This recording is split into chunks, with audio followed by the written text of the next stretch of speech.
Hello everyone, आप सभी का स्वागत है अपने यूट्यूब चैनल लक्ष्य जेटेट एग्जाम में। हम लोग जेटेट एग्जाम 2022 के मद्देनज़र रखते हुए प्रिपरेशन कर रहे हैं। बाल विकास एवं शिक्षण शास्त्र का जेटेट के अकॉर्डिंग जो उनका सिलेबस बनाया गया है उसी के अकॉर्डिंग हम लोग तैयारी कर रहे हैं। आज हम लोग दूसरे यूनिट के दूसरे लेक्चर में यहाँ पर देख सकते हैं कि बाल विकास के सिद्धांत जो दूसरा यूनिट है 6 से 11 वर्ष जो प्राइमरी लेवल के लिए है। इसके बाद हम लोग 6 to 8 का भी इसके आने वाले वीडियो में करेंगे जो 12 साल से 18 वर्ष का है। पहले हम लोग सिलेबस देखेंगे, ठीक है। यहाँ पर देख सकते हैं दूसरा यूनिट है और लेक्चर नंबर दूसरा है। पहला लेक्चर को नहीं देखे हैं कि बाल विकास के सिद्धांत कौन कौन से है तो जरूर जाकर देख लीजिए, प्लेलिस्ट में पूरा वीडियो बना हुआ है, ठीक है।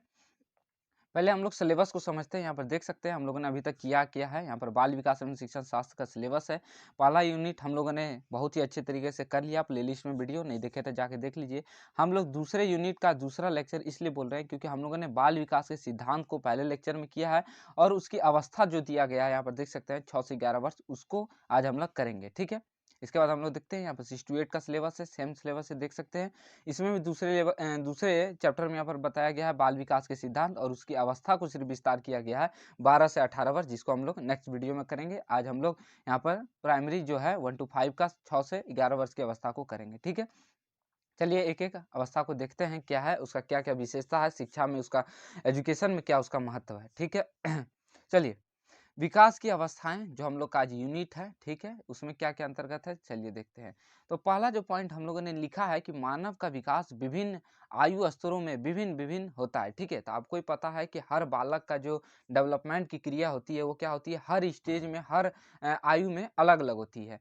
इन आयु स्तरों में मानव विकास की अवस्था कहते हैं। इन्हीं आयु स्तरों को क्या कहा जाता है, मानव विकास की अवस्था। यानी कि जैसे आपका शिशुआवस्था में डेवलपमेंट की क्रिया तीव्र होती है, बाल्यावस्था में कम होती है, शिशुआवस्था में किशोरावस्था में फिर जाकर तीव्र हो जाती है, फिर युवावस्था, फिर प्रौढ़ावस्था, फिर जो होता है ये जीवन पर्यंत जो विकास की क्रिया चलती रहती है, इन सभी अवस्थाओं को क्या कहते हैं, विकास की अवस्था कहते हैं।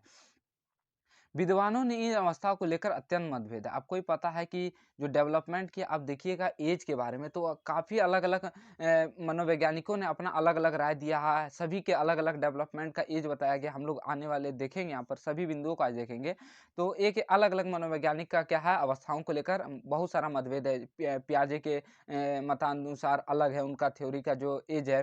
फिर इसके बाद अलग-अलग मनोवैज्ञानिक, चलिए देखते हैं हम लोग क्या है। स्टार्टिंग से यहाँ देखिए, कुप्पा स्वामी ने बाल विकास के को जन्म पूर्व की कई अवस्था एवं जन्म पूर्व के बाद की कई अवस्थाओं में वर्गीकृत किया था। आपको भी पता है कि जेटेट जो होता है वो डायरेक्ट आपको पेडागोगी से नहीं पूछता है। ये क्या होता है, फैक्चुअल क्वेश्चन पूछा जाता है। इसलिए सीटेट वाले थोड़ा सा क्या होना चाहिए यहाँ पर आपको, अब वैसे अभ्यर्थियों के लिए जो जेटेट का प्रिपरेशन कर रहे हैं आपको कुछ कुछ वैज्ञानिक मनोवैज्ञानिकों के नाम भी याद रखने होंगे। तो कुप्पा स्वामी क्या कहते हैं, आपके जन्म पूर्व के बाद की अवस्था और जन्म पूर्व के बाद की कई अवस्थाओं में क्या किए हैं, वर्गीकृत किए हैं। कौन, कुप्पा स्वामी, ठीक है। इसके बाद नेक्स्ट कौन है, शैले ने विकास प्रक्रिया का वर्गीकरण शिशुआवस्था जो कि उन्होंने बताया 1 से 5 वर्ष, यहाँ पर बाल्यावस्था 6 से 12 वर्ष और किशोरावस्था 12 से 18 वर्ष में किए हैं। किन्होंने, शैले ने किए हैं। चलिए ठीक है। अब रॉस भी एक बहुत ही अच्छे मनोवैज्ञानिक है, फेमस है। इन्होंने विकास की 4 अवस्थाओं में वर्गीकृत किया। जो डेवलपमेंट का जो स्टेज इन्होंने बाँटा, उन्होंने 4 स्टेज में बाँटा। तो क्या-क्या बाँटे हैं? पहला शिशुआवस्था 1 से 3 वर्ष, इन्होंने बताया कि शिशुआवस्था की आयु 1 से 3 वर्ष होती है। इन्होंने क्या किया, बाल्यावस्था को 2 वर्गों में बाँट दिया। पूर्व बाल्यावस्था जिसकी एज रखे हैं 3 से 6 वर्ष और उत्तर बाल्यावस्था यानी कि बाद की जो बाल्यावस्था चाइल्डहुड होती है 6 से 12 वर्ष इन्होंने रखे हैं। और किशोरावस्था 12 से 18 वर्ष इन्होंने अपना एज बताया है, ठीक है। इस बात को देख लीजिए कि इन्होंने बाल्यावस्था को 2 भागों में बाँटा है, पूर्व बाल्यावस्था और उत्तर बाल्यावस्था जो 6 से 12 वर्ष है, ठीक है। चलते हैं नेक्स्ट, यहाँ पर देखिए बहुत ही अच्छे भारतीय मनोवैज्ञानिक का क्या राय है, यहाँ समझते हैं। भारतीय विद्वानों ने मानव विकास की अवस्थाओं को 7 कालों में विभाजित किया है। भारतीय जो मनोवैज्ञानिक बहुत सारे हुए हैं, उन्होंने क्या किए हैं कि डेवलपमेंट की क्रिया होती है जो स्टेज बाय स्टेज, उन्होंने 7 स्टेज में बताया कि बच्चे का डेवलपमेंट होता है और वो कहाँ तक जाते हैं, ठीक है। तो यहाँ पर देखिए पहला उन्होंने गर्भावस्था बताया है, जो गर्भधान से क्या होता है, जन्म तक, यानी कि आपका जो प्रीनेटल यानी कि क्या था, वह गर्भाधान से लेकर आपका जब तक जन्म नहीं हो जाता है तब तक का एज क्या कहलाता है, गर्भावस्था। ठीक है, शिशुआवस्था जैसे आप जन्म ले लेते हैं, आप बाहरी परिवेश में आ जाते हैं तो आपका जन्म हो जाता है, बर्थ। अब बर्थ से 5 वर्ष तक शिशुआवस्था भारतीय मनोवैज्ञानिक बताते हैं। बाल्यावस्था 5 से 12 वर्ष भारतीय विद्वानों के अनुसार। किशोरावस्था 12 से 18 वर्ष। इसके बाद युवावस्था को बताए हैं 18 से 25 वर्ष। प्रौढ़ावस्था 22 से 55 वर्ष और वृद्धावस्था 55 के बाद के वर्षों को बताया गया है। ठीक है, ये सारे स्टेज को देख लीजिए, भारतीय मनोवैज्ञानिक के अनुसार ये स्टेज दिए गए हैं, याद करना बहुत जरूरी है। ठीक है, अब बात करते हैं वर्तमान समय में अधिकांश विद्वान जो है मानव विकास को 4 अवस्थाओं में वर्गीकृत करते हैं। ठीक है, अधिकांश जो मनोवैज्ञानिक है उन्होंने जो हम लोग डेवलपमेंट की क्रिया का जो स्टेज पढ़ेंगे वो मुख्य रूप से 4 स्टेज में उन्होंने बांटा है। तो कौन कौन से? शिशुआवस्था, जिसको जन्म से 5 से 6 वर्ष तक माना जाता है, थोड़ा सा आगे पीछे होता है। ठीक है, फिर बाल्यावस्था 6 से 12 वर्ष तक। ठीक है, किशोरावस्था 12 से 18 वर्ष बताया गया है। वयस्कावस्था जो है क्या है, 18 से बाद की अवस्था यानी कि मृत्यु पर्यंत तक जो होती है आपका, वो हो गया वयस्कावस्था। ठीक है, व्यस्त अवस्था। अब बात करते हैं शिक्षा मनोविज्ञान में मुख्य रूप से हमको 3 अवस्थाओं का अध्ययन करना है, जिससे आपको जेटेट जो क्वेश्चन पूछेगा वह मुख्य रूप से आपको 3 स्टेज से ही क्वेश्चन पूछा जाता है। कौन कौन से वो 3 स्टेज है?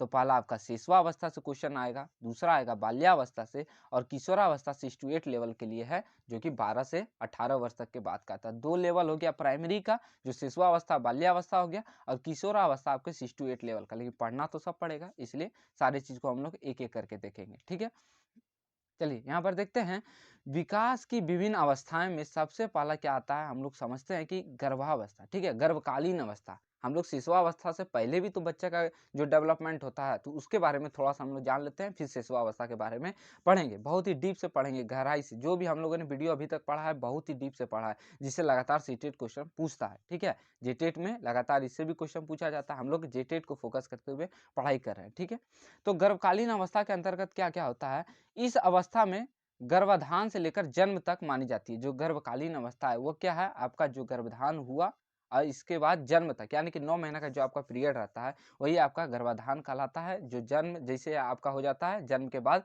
शिशुआवस्था काउंट होता है। तो हम लोग क्या समझते हैं, गर्भकालीन अवस्था कब से कब तक को बोली जाती है, तो गर्भाधान से लेकर जन्म तक। ठीक है, बच्चे का जैसे जन्म हो जाता है। दूसरा पॉइंट है, इस अवस्था में विकास की गति अन्य अवस्थाओं की तुलना में बहुत अधिक होती है। ठीक है, ये जो आपका जो डेवलपमेंट की क्रिया होती है गर्भकालीन अवस्था में, जो गर्भाधान से लेकर जन्म तक होता है, ये अवस्था में बच्चे का जो डेवलपमेंट की क्रिया होगी, चाहे फिजिकली हो, मेंटली हो, फिर इसके भाषाई रूप से मतलब उसके अंदर का जो स्ट्रक्चर जो बनता है बच्चे के अंदर, जो गर्भ गर्भ में ही सारा चीज का जो डेवलपमेंट की क्रिया होगी वह अन्य क्रियाओं से काफी तीव्र होती है गर्भकालीन अवस्था में। ठीक है, इसके बाद समझते हैं इस अवस्था में परिवर्तन मुख्यतः क्या होता है, शारीरिक रूप से होता है। जो बच्चे का जो ग्रोथ होता है अंदर माँ के वोम में, यानी कि अंदर में जो होता है गर्भ में, वो क्या होता है, शारीरिक, बच्चे का जो फिजिकली डेवलपमेंट सबसे ज्यादा होता है। ठीक है, समस्त शारीरिक रचना एवं आकार का निर्धारण इसी अवस्था में हो जाता है। ठीक है, तो हम लोग क्या समझे कि बच्चे का जो शारीरिक रूप से सबसे ज्यादा जो डेवलपमेंट होगा वह गर्भकालीन अवस्था में होगा। चलते हैं यहाँ पर, अब हम लोग आ जाते हैं शिशुआवस्था, जो मुख्य रूप से जेटेट यहाँ से स्टार्ट करता है। वो हम लोगों ने थोड़ा सा पढ़ लिया कि गर्भकालीन अवस्था के अंतर्गत होता क्या है। तो शिशुआवस्था जो मुख्य रूप से, तो शिशुआवस्था का एज जो बताया गया है 0 से 5 से 6 वर्ष। जीरो हम लोग नहीं बोलेंगे, बर्थ बोलेंगे। जैसे ही बच्चा का जन्म होता है तो वो बर्थ से 5 से 6 वर्ष। ठीक है, चलिए इसका पहला पॉइंट है, शिशुआवस्था बालक के जन्म लेने के उपरांत की अवस्था। जैसे ही बालक जन्म ले लिया, पहले जन्म से पहले की अवस्था हम लोग गर्भकालीन अवस्था को पढ़े। इसके बाद जैसे बच्चा जन्म ले लेता है तो जन्म लेने के उपरांत की अवस्था क्या कहलाती है, शिशुआवस्था कहलाती है। ठीक है, इसके बाद दूसरा पॉइंट है, जन्म के समय जो बच्चे का जो भार होगा वह 6 से 8 पाउंड होता है। सामान्यतः माना जाता है 7 पाउंड या 7.5 पाउंड। ठीक है, लेकिन बच्चे का जो एवरेज ड्यूरेशन मान सकते हैं कि बच्चे का जो वेट होगा वो 6 से 8 पाउंड, और सामान्य बच्चे का जो होता है 7 से 7.5 पाउंड होता है। बालक का भार बालिकाओं से अधिक होता है। इस बात को भी ध्यान रखिएगा, जो बच्चा होगा, जो लड़का होगा, उसका भार क्या होगा, लड़की से थोड़ा सा अधिक होता है। ठीक है, नेक्स्ट पॉइंट क्या है, बच्चे के समय मस्तिष्क का जो भार होता है। ठीक है, ये भी क्वेश्चन पूछा गया है जीटेट में कई बार, कि जन्म के समय बच्चे का मस्तिष्क का वजन जो होता है वह कितना होता है, 350 ग्राम होता है। फिर जब बड़े का एक हो जाता है 1350 ग्राम, लेकिन बच्चे में जो होता है वह 350 ग्राम होता है। प्रथम 2 वर्ष में सिर काफ़ी तेज़ी से बढ़ता है। जो बच्चे का जो डेवलपमेंट होता है, हम लोगों ने पढ़ा था विकास की दिशा में क्या होता है मस्तकाधोमुखी सिद्धांत, उसमें पढ़े थे हम लोग। बच्चे का पहले से क्या होता है, सिर डेवलप होता है, इसके बाद उसका धड़ और पैर इसके बाद डेवलप होता है। पहले सबसे पहले क्या होगा, सिर डेवलप होगा। तो वही यहाँ पर बताया गया है, प्रथम 2 वर्षों में क्या होता है, बच्चे का जो सिर होता है वो काफ़ी तेज़ी से बढ़ता है और बच्चे का जो सिर का वज़न होता है 350 ग्राम होता है। नेक्स्ट पॉइंट है, इस अवस्था को समायोजन की अवस्था भी कहा जाता है। समायोजन की अवस्था क्यों कहा जाता है, इस बात को समझते हैं। क्योंकि देखिए पहले जो जो स्टेज हम लोगों ने पढ़ा गर्भकालीन अवस्था, वो बच्चे कहाँ था, माँ के गर्भ में था। लेकिन जैसे ही बच्चा बाहर निकलता है तो क्या करता है, वह पर्यावरण के साथ एडजस्टमेंट करता है, उसको समायोजित करना पड़ता है कि वह बाहरी पर्यावरण में रह सकेगा कि नहीं। तो इसलिए क्या होता है, जैसे ही बच्चा जन्म लेता है, बाहरी परिवेश में जैसे निकलता है, तो वो क्या होता है, उसको एडजस्ट करना पड़ता है, बाहर के वातावरण के अनुकूल उसको समायोजित करना पड़ता है। इसलिए शिशुआ अवस्था को क्या बोला जाता है, समायोजन की अवस्था भी बोला जाता है। ठीक है। अब हम लोग शिशुआवस्था की प्रमुख विशेषताएं कौन-कौन सी है, इसको समझते हैं कि शिशुआवस्था के अंतर्गत क्या-क्या मुख्य विशेषताएं हैं। तो हम लोग पहला यहाँ पर देख सकते हैं, शिशुआवस्था के प्रथम 3 वर्ष में शिशु का शारीरिक एवं मानसिक विकास अति तीव्र गति से होता है। इस एज में क्या होता है, बच्चा बाहर निकला, इस एज में क्या होता है, बच्चे के जो डेवलपमेंट की क्रिया जो होती है, फिजिकली रूप से और मेंटली रूप से, मानसिक रूप से क्या होती है, काफ़ी तीव्र होती है। कोई भी चीज़ इस एज में बच्चा काफ़ी जल्दी सीखता है, ठीक है? तो और उसका जो ग्रोथ भी होता है, अन्य जो अवस्थाएँ हैं, उनसे काफ़ी तीव्र होती है फिजिकली और मेंटली रूप से, ठीक है? यहाँ पर दूसरी पॉइंट को देखते हैं क्या है, शिशुआवस्था में सीखने की प्रक्रिया काफ़ी तीव्र होती है, ठीक है? इस बात को हम लोगों ने समझा। गेसेल एक मनोवैज्ञानिक हैं, उनके अनुसार क्या बताया गया है कि बालक प्रथम 6 वर्षों में बाद के 12 वर्षों के दुगुना सीख लेता है। एक मनोवैज्ञानिक है गेसेल, वो बोलते हैं कि शिशुआवस्था में जो बालक सीखता है वो 6 वर्ष के अंतर्गत, क्योंकि 0 से 5 से 6 वर्ष तक है, तो इस एज में जो बच्चा जितना सीखता है वो क्या होता है, 12 वर्ष से काफ़ी दुगुना ज़्यादा सीख लेता है। कौन? शिशुआवस्था के काल में ही बच्चा सीखता है। तो ये मनोवैज्ञानिक कौन थे? गेसेल। ये भी क्वेश्चन पूछा जा सकता है, पूछता भी है कि किस मनोवैज्ञानिक ने ये बोला था कि बच्चे जो होते हैं वह अन्य अवस्थाओं की तुलना में 2 गुना ज़्यादा सीखते हैं, तो वो गेसेल बोले थे, शिशुआवस्था का काल था, ठीक है? इस बात को याद रखिएगा। यहाँ पर शिशुआवस्था में जिज्ञासा की प्रवृत्ति काफ़ी तीव्र होती है, ठीक है? इस एज में आप भी बच्चा को जब देखिएगा, तो इस एज में बच्चा काफ़ी क्या होते हैं क्या, क्यों, कैसे के सवाल काफ़ी पूछते हैं, ठीक है? सवाल पूछने में तेज़ होते हैं, कोई वस्तु को तोड़ने में क्यूरियोसिटी उनका काफ़ी तेज़ होता है, कोई वस्तु को जानने में कि आखिर अगर उसको गाड़ी दीजिएगा तो वो गाड़ी तोड़-ताड़ के रख देगा, उसके अंदर के वस्तुओं को देखेगा कि इसके अंतर्गत क्या है। तो उसके अंदर की जिज्ञासा काफ़ी तीव्र होती है शिशुआवस्था में। वह अपनी विभिन्न क्रियाओं के द्वारा क्या करता है, अपनी जिज्ञासा को संतुष्ट करता है एवं विभिन्न बातें एवं वस्तुओं के बारे में जानने का सवाल करता है। आप देखिएगा कि इस एज में जो बच्चा होंगे, वो क्या होंगे, माता-पिता से एवं अपने अगर दोस्त से छोटा अगर खेल रहा है हम उम्र बालक के साथ, तो क्या करेगा, वह काफ़ी सवाल पूछेगा एक-दूसरे से, वस्तुओं को तोड़ेगा, उससे बारे में जानना चाहेगा, ठीक है? तो ये उस तरह से अपनी जिज्ञासा को क्या करता है, शांत करता है। अब एक मनोवैज्ञानिक है सिगमंड फ्राइड, आप भी इसके बारे में पढ़ेंगे, इनका एक बहुत ही विशेष एक पूरा लेसन ही है, जब उनके बारे में पढ़ेंगे सिगमंड फ्राइड जो है। सिगमंड फ्राइड जैसे मनोवैज्ञानिक के अनुसार शिशुआवस्था क्या होती है, काम प्रवृत्ति की भावना काफ़ी प्रबल होती है। सिगमंड फ्राइड ने सेक्सुअल प्लेजर के बारे में ज़्यादा इन्होंने प्रेफ़रेंस किया है। जब इनके बारे में जब इनका थ्योरी पढ़ेंगे आने वाले वीडियो में, तो बहुत ही अच्छे से समझेंगे, ठीक है? बस इतना ही समझना है कि सिगमंड फ्राइड जो मनोवैज्ञानिक थे, शिशुआवस्था को क्या बताए हैं कि काम प्रवृत्ति इसमें बच्चे में काफ़ी प्रबल होती है, ठीक है? दूसरा पॉइंट है शिशुआवस्था में बालक पर निर्भर होता है। इसके कहने का अर्थ है इस अवस्था में बालक क्या होते हैं, दूसरे के ऊपर यानी कि माँ के ऊपर निर्भर रहेंगे। क्या आप भी देखते होंगे कि इस एज में बच्चा क्या होता है, कोई भी चीज़ खुद से नहीं कर पाता है, क्या होता है दूसरे के ऊपर, जैसे कपड़ा पहनना होगा, खाना होगा या कहीं पर जाना होगा, नहाना होगा, स्नान करना होगा, यानी कि सब चीज़ क्या होता है, दूसरे पर निर्भर होता है। यानी कि माँ के ऊपर निर्भर रहता है, पिता के ऊपर निर्भर करता है या अन्य किसी के ऊपर क्या होता है, सारे काम को वह दूसरे से करवाता है। खुद से तो वो काम कर नहीं पाएगा इस एज में, इसलिए क्या होता है इस एज में बच्चा दूसरे के ऊपर निर्भर होता है, पर निर्भर होता है, ठीक है?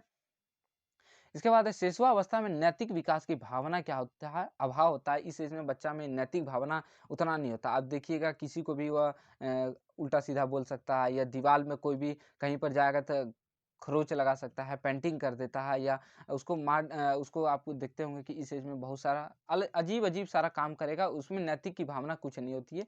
वो उसके उसमें नैतिकता की भावना क्या होती है, अभाव होता है बच्चों में। तो किस एज में? शिशुआवस्था में, ठीक है? नेक्स्ट पॉइंट है शिशुआवस्था में शिशु में अनुकरण एवं दोहराने की प्रवृत्ति काफी प्रबल होती है। इसके कहने का अर्थ है, ये आप लोग भी देखते होंगे कि इस एज का बच्चा क्या होता है, अगर आप कोई चीज राम बोलिएगा तो वो भी दोहरा के वही बात को राम बोलेगा। क्या कर रहा है तो वो भी क्या बोलेगा, क्या कर रहा है। तो यानी कि जो चीज आप बोलिएगा सेम उधर से भी वही रिप्रायल देता है बच्चा। तो शिशुआवस्था का ये भी एक गुण है या विशेषता है कि बच्चा क्या कराता है, उसी चीज को अनुकरण करता है, यानी कि सीखता है और इसके बाद उसी चीज को दोहरा देता है। ठीक है, जैसे आप माँ माँ बोलिएगा तो बच्चा भी क्या बोलेगा, माँ माँ माँ, वह चिल्लाते रहेगा। ठीक है, तो इसको क्या बोला जाता है, अनुकरण की प्रवृत्ति या दोहराने की प्रवृत्ति शिशुआवस्था में पाई जाती है। शिशुआवस्था में आत्म प्रेम की भावना भी प्रबल होती है। इसके कहने का अर्थ है कि इसका जो बच्चा होगा वो सोचेगा सिर्फ हम ही से सब कोई लगाव रखे, हम ही से सिर्फ प्रेम करे। देखिएगा, अगर माँ है, अगर दूसरे बच्चे को वो प्रेम करती है तो क्या होगा, वो रोने हो जाएगा, खिन्न हो जाएगा, पूरा चिल्लाने लगेगा। तो क्या होता है, इस एज का बच्चा जो होता है वो चाहता है कि माँ जो है सिर्फ हम ही से प्रेम करे, भाई हम ही से प्रेम करे, सब कोई सिर्फ उसी से लगाव रखे। आत्म प्रेम यानी कि सिर्फ उसी को चाहिए कि हम ही से सब कोई प्रेम करे। ये भावना क्या होती है, शिशुआवस्था में प्रमुख रूप से पाई जाती है। शिशुआवस्था में बालक क्या होता है, ज्ञान इंद्रिय के माध्यम से सीखते हैं, यानी कि सेंसेस आर टीचर। यानी कि इस एज में बच्चा क्या होता है, उसके जो शिक्षक होते हैं उसके ज्ञान इंद्रिय होती है। किसी वस्तु को छूना, हाथ आँख सूंघ के कोई चीज़ को वो खाएगा तो पहले वो मुंह में डाल लेता है। ठीक है, मान लीजिए वो सिक्का रहे चाहे कोई भी चीज़ वो गलत जो होता है, मान लीजिए वो पैसा हो गया, मिट्टी हो गया, सब चीज़ को क्या करता है, वो मुंह में डालने लगता है।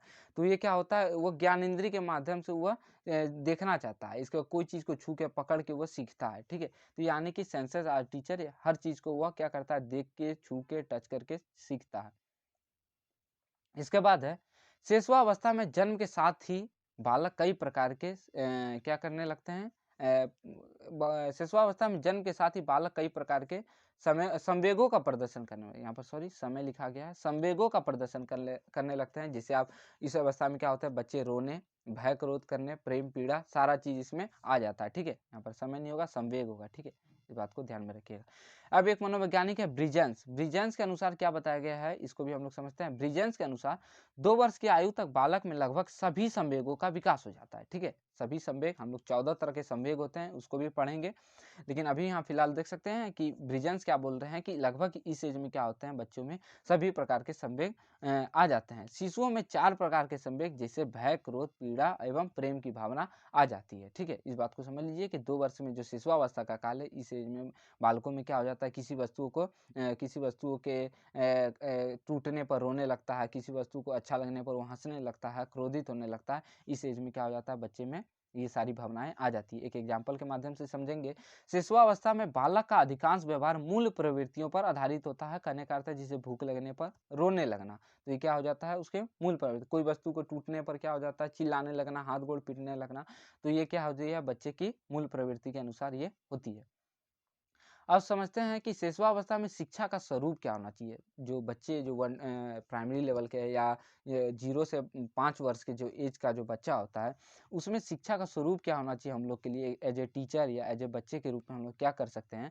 तो वैलेंटाइन ने शिशुआवस्था को अधिगम एवं सीखने का आदर्श काल बताया है। ठीक है, शिशुआवस्था में जो वैलेंटाइन जो मनोवैज्ञानिक है, उन्होंने बताए हैं कि जो सीखने का सबसे अच्छा जो काल है बच्चे का, यही है शिशुआवस्था ही। इस एज में आप जो भी आप सिखाइएगा बच्चे को, वो बहुत ही जल्द क्या होते हैं, सीख लेते हैं। जैसे आप देखिए, भाषा के मामले में ही हम लोग समझते हैं। जैसे आप कोई बच्चा है, अब उसको जिस क्षेत्र में संथाली में रखिएगा तो संथाली भाषा बोलेगा, अंगिका में रखिएगा अंगिका भाषा सीख जाएगा, उर्दू में रखिएगा तो उर्दू भाषा सीख जाएगा। तो क्या होता है, जो कम एज में जितना आप बच्चे को सिखाने का प्रयास कीजिएगा, उस एज में क्या होता है, बच्चा सीखने के लिए जल्दी सीखता है कोई चीज़ों को। ठीक है, तो वैलेंटाइन जो मनोवैज्ञानिक है, वो बता रहे हैं यही बात कि शिशुआवस्था जो है सीखने का सर्वोत्तम एवं उत्तम काल माना जाता है। ठीक है, वाटसन के अनुसार शिशुआवस्था में सीखने की सीमा काफी तीव्र होती है। ठीक है, विकास की अन्य अवस्थाओं की तुलना में काफी तीव्र होती है। वाटसन भी इस बात को बोलते हैं कि जो बच्चों का सीखने का जो काल है शिशुआवस्था, वह अन्य अवस्थाओं की तुलना जैसे बाल्यावस्था किशोरावस्था से काफी ज्यादा तीव्र होती है कोई चीजों को सीखने के लिए। ठीक है, अब हम लोग को क्या करना चाहिए, इस एज के बच्चे को हम लोग को पौष्टिक भोजन देना चाहिए, संतुलित भोजन, जिससे बच्चे कुपोषित ना हो जाए। कोई भी एक भोजन को लंबे समय तक अगर आप नहीं दीजिएगा पौष्टिक भोजन में, तो क्या हो जाता है, बच्चे कुपोषित हो जाते हैं। इसलिए सरकार भी आप देख रहे हैं कि भोजन योजना चला रही है, चाहे जो भी हो, खिचड़ी हो, दाल हो, अंडा हो, अन्य एक साग सब्जी हो, सभी तरह के पौष्टिक भोजन उपलब्ध करवाती है। तो इसलिए बच्चे जो शिशुआवस्था के काल के होते हैं, इस समय क्या होना चाहिए, उनको पौष्टिक भोजन देना चाहिए। दूसरा है शिशु के स्वस्थ विकास के लिए हम लोग का घर एवं विद्यालय का वातावरण क्या होना चाहिए, स्वच्छ एवं साफ होना चाहिए। इसके कहने का अर्थ है कि विद्यालय भी आप देखते होंगे जो प्राइमरी लेवल का है, जो बच्चे होते हैं आपके घर में ही हैं, तो वहाँ पर क्या होता है, बच्चे के लिए शांत एवं स्वच्छ माहौल बनाया जाता है, सीखने वाला माहौल बनाया जाता है कोई चीज़ को, और हल्ला गुल्ला से दूर विद्यालय भी बनाया जाता है। ठीक है, ये बात को आप समझ रहे हैं। इसके बाद है, शिशुआवस्था से ही सत्य बोलना एवं बड़ों का आदर करना एवं समय पर काम करना, ईमानदारी का पाठ आदि बातों को हम लोग को सिखाना चाहिए। ठीक है, जो शिशुआवस्था का काल है, बच्चे क्या होते हैं अपने घर में ही रहते हैं ज़्यादातर समय, तो इस समय क्या होना चाहिए, बच्चे को आपका परिवेश जैसा होगा, जैसे माता पिता घर में रहते हैं, भाई बहन रहते हैं, तो आप जिस टाइप का, अगर ईमानदारी का पाठ क्या होता है आपको अगर पूछा जाता है सवाल में, तो क्या होता है, सबसे शुरुआत में आपके परिवार से ही बच्चा सीखता है। इसलिए परिवार का माहौल में आप अच्छे रहिए, गुणवान रहिए, माता पिता भी बच्चे के एक अच्छा वातावरण निर्माण कर सके, इसलिए क्या होना चाहिए, बच्चे को शुरुआती दौर से ही हम लोग को इन सभी बातों को बताना चाहिए कि सत्य बोलना चाहिए, बड़ों का आदर करना चाहिए, समय पर कोई काम करना चाहिए और ईमानदारी जैसे पाठों को पढ़ाना चाहिए। डगडेल एक मनोवैज्ञानिक है। जेटेड में आपको बहुत सारे फैक्चुअल क्वेश्चन देखने के लिए मिलेंगे, इसलिए मैंने बहुत सारे मनोवैज्ञानिक का नाम भी यहाँ पर निकाल के लिखा है, जिससे लगातार जेटेड क्वेश्चन पूछता है। तो डगडेल के अनुसार क्या है, पहले हम अपनी क्या करते हैं, आदतों का निर्माण करते हैं, इसके बाद क्या करते हैं, आदतें हमारा निर्माण करती है। इसके कहने का अर्थ है कि जिस प्रकार आप अपनी आदत को बनाइएगा, उसी प्रकार आदतें एक दिन आपका निर्माण करेगी। ठीक है, इस बात को आप लोग याद रखिएगा। 21 मनोवैज्ञानिक ने बोले हैं, तो ड्राइडेन डगडेल सॉरी ड्राइडेन के अनुसार ये बात बोला गया है कि पहले आप जिस प्रकार के आदतों का निर्माण करते हैं, फिर आदतें क्या करती है, आपका निर्माण करती है। अब रूसो मनोवैज्ञानिक के अनुसार क्या बोले हैं कि रूसो बोलते हैं कि बालक के हाथ पैर और नेत्र आरंभिक शिक्षक है। मैंने पहले ही बताया कि ज्ञान सेंसस आर टीचर, बच्चे क्या होते हैं, शुरुआती दौर के जो बच्चे होते हैं वो हर चीज़ को क्या कहते हैं, छू के, टच करके या चख के हर चीज़ को क्या करते हैं, अपने ज्ञान इंद्री के माध्यम से सीखना चाहते हैं। पांचों ज्ञान इंद्री जो हम लोग का है, सारी चीज़ से सीखते हैं, इसलिए बच्चे इस एज में क्या होते हैं, जल्दी सीखते हैं। सीखने का मेन कारण यही कि बच्चे अपनी ज्ञान इंद्री से सीखते हैं, ज़्यादा से ज़्यादा क्रियाकलाप होता है। आप जब ईवीएस का बुक उठाइएगा तो उसमें भी आपको पता चलेगा कि सारे बच्चे का जो कार्य दिया जाता है, एक्टिविटी दिया जाता है, वो खुद से करने के लिए दिया जाता है, कि आप खुद जाइए वातावरण में, आप खुद परिवेश में, समाज में जाके देखिए कि इस टाइप का क्या हो रहा है। आप खुद जब वो चीज़ को करिएगा तो खुद सीखिएगा, इसलिए लर्निंग बाय डूइंग भी होता है। ठीक है, वो सब चीज़ को हम लोग पढ़ेंगे। शिशुआवस्था में शिक्षा खेल के माध्यम से एवं कहानी एवं सचित्र पुस्तकों के माध्यम से दी जानी चाहिए। इसके कहने का अर्थ है कि शिशुआवस्था में एज ए टीचर हम लोग को क्या करना चाहिए, बच्चे को खेल खेल में हम लोग को सिखाना चाहिए, ज़्यादा से ज़्यादा कहानियों के माध्यम से सिखाना चाहिए। और सचित्र पुस्तक आप देखते होंगे, इसके कहने का अर्थ है कि जी आप प्राइमरी लेवल का विद्यालय में जाइएगा तो आपको चारों तरफ प्रिंट समृद्ध माहौल देखने के लिए मिलेगा। ये वर्ड आपको बहुत बार पूछा जाता है, प्रिंट समृद्ध माहौल होता है। आपको दीवार में ही सारा चीज़ का पेंटिंग बना होगा, ABCD अ आ का पूरा फूल पत्ती सारा चीज़ बना होता है, पूरा सारा चीज़ को दीवार में ही बना दिया जाता है, ताकि बच्चे की नज़र जिस तरफ भी जाए वह इन सारे वस्तुओं को सीख सके। ठीक है, तो प्रिंट समृद्ध हम लोग को माहौल के माध्यम से सिखाना है, खेल खेल में सिखाना है, कहानियों के माध्यम से सिखाना होता है शिशुआवस्था में। ठीक है, इसके बाद है, शिशुआवस्था में जिज्ञासा की प्रवृत्ति काफ़ी तीव्र पाई जाती है। इसकी जिज्ञासा को हम लोगों को क्या करना चाहिए, संतुष्ट उत्तरों के माध्यम से करनी चाहिए। जिसे इसके इस पॉइंट के कहने का अर्थ है कि आपको क्या होना चाहिए, अगर बच्चे अपने पिता से कोई भी सवाल पूछता है तो हमको उनका सटीक एवं सही उत्तर देना चाहिए, क्योंकि इस एज में बच्चे की सीखने की क्षमता क्या होती है, क्यूरियोसिटी जो होती है काफ़ी तीव्र होती है। अगर हम इस एज में ही बच्चे को उसके उत्तरों को दबा देंगे, जैसे वो बोलेगा कि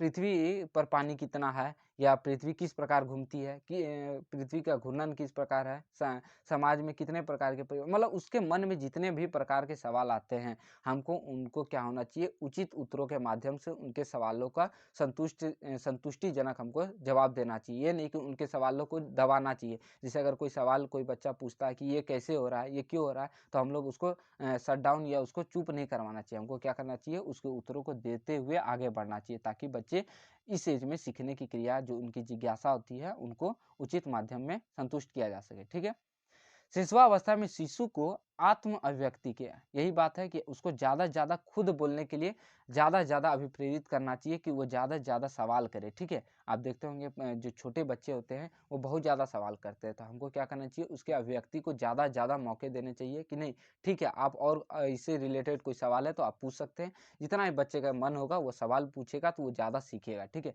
इसके हम लोग को क्या करना चाहिए, मातृभाषा में, सर यहाँ पर वर्ड मिस्टेक है, तो मातृभाषा में क्या होना चाहिए हम लोग को, इसका सर्वोत्तम साधन है क्या, उसको अपने लैंग्वेज में बात करने का हमको ज़्यादा से ज़्यादा मौका देना है, ठीक है। तो ये होता है। इसके बाद है नेक्स्ट पॉइंट क्या है, शिशुवावस्था में पाठ्यक्रम रुचिकर होना चाहिए, हमको ज़्यादा से ज़्यादा इंटरेस्टिंग बनाना है। इसके साथ ही साथ व्यक्तिगत विभिन्नता को भी हम लोग को ध्यान में रखते हुए पढ़ाना है, क्योंकि एक ही क्लास में क्या होते हैं, अलग अलग टाइप के बच्चे होते हैं। कोई मंद बुद्धि के होते हैं, कोई तीव्र बुद्धि के होते हैं, कोई अत्यंत मंद बुद्धि के होते हैं। तो हमको क्या करना है, सभी को साथ में लेकर उसके व्यक्तिगत विभिन्नता को देखते हुए कि बच्चे की सीखने की क्षमता अलग अलग होती है, तो सबको साथ में रखते हुए लेकिन सभी के उसके जो कॉग्निटिव लेवल है उसको समझते हुए भी हम लोग को एज ए टीचर क्या होना चाहिए, कार्य करवाना चाहिए, पाठ पढ़वाना चाहिए, ठीक है। धन्यवाद आप सभी को, थैंक्स फॉर वाचिंग। आप लोग को 3 काम करना है। अगर वीडियो अच्छा लगा हो तो प्लीज़ लाइक कीजिएगा, कमेंट कीजिएगा कि आप लोग को ये सीरीज़ कैसा लग रहा है, वीडियो कैसा लग रहा है, पसंद आ रहा है या नहीं पढ़ने में। इसके बाद ज़्यादा से ज़्यादा फ्रेंडों तक शेयर कीजिएगा, ताकि इस चैनल के माध्यम से आप लोगों की संपूर्ण तैयारी ईवीएस, सीडीपी, क्षेत्रीय लैंग्वेज, साइंस, सोशल साइंस सारे चीज़ का करवाया जाएगा एक एक करके। ज़्यादा से ज़्यादा चैनल को सब्सक्राइब कीजिएगा, बेल आइकन को ऑल पर टिप दीजिएगा, ताकि मैं जैसे ही वीडियो अपलोड करूँ तो आप लोगों तक नोटिफिकेशन पहुँच सके। धन्यवाद साथियों, शेयर करना नहीं भूलिएगा और सब्सक्राइब जरूर कर लीजिएगा। Thanks for watching.